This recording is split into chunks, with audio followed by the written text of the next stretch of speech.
I congratulate everyone who has contributed directly or by way of helping to the publications released today.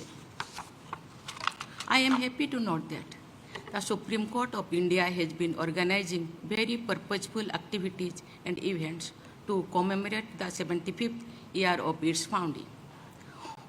Holding of Lok Adalats at the Supreme Court and organizing a conference of district level judicial officers are but just two examples of addressing the ground realities related to our justice delivery system. I commend the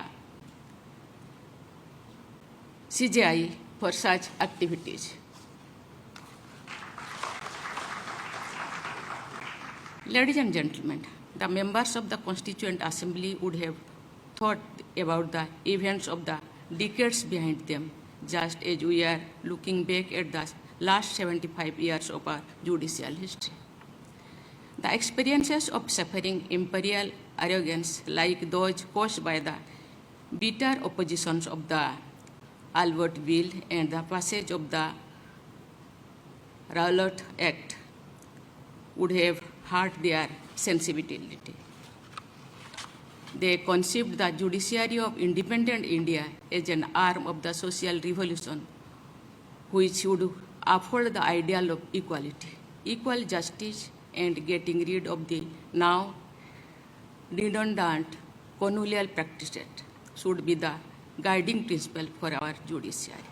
While continuing with the useful aspects of the pre-independence jurisprudence, we should remove the legacy of our burden.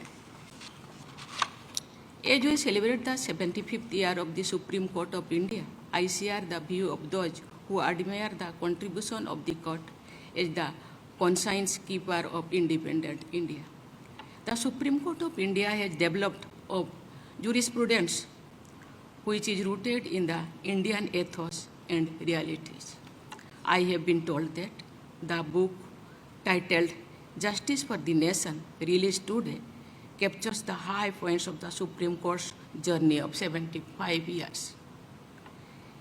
It describes the impact of the Supreme Court on various aspects of the lives of the people. Our justice delivery system must strengthen our onward march as a just and fair society. I am glad to observe that the report on working of legal aid cells released today is devoted to the legal aid clinics operating in law schools in our country. I understand that such legal aid clinics contribute to imparting holistic legal education to our youth and sensitize them to the needs of the vulnerable segments of our society. The status of under trial prisoners has been an abiding concern for me. I am happy that the report on prison system released today seeks to understand the role of the judiciary in reducing the number of under trial prisoners. I hope that the publications released today will help realize the objectives of pre-legal aid and prison reforms, besides educating the people about the exceptional role played by the Supreme Court in our journey as a republic. I congratulate the members of bench and bar, past and present, for making the Supreme Court of India the great institution that it is. I wish the Apex Court of India a greater future ahead. Thank you. Jai Hind, Jai Bharat.